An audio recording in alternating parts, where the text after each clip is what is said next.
This 5-minute solution will show you how to change a user email address in Facebook Business Suite. Open your Business Suite and make sure to select here your business account. And now click on Settings. And here click on People. And now click on the user profile where you want to change email address. And now click on the three dot and click on Edit Info. And here you will get business email field. Here you can easily add or change the user email address.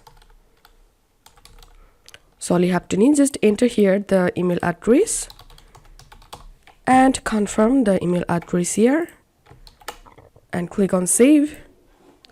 And this is how we can add or edit email address in Meta Business Suite. If you find this video helpful, make sure to subscribe 5-minute solution.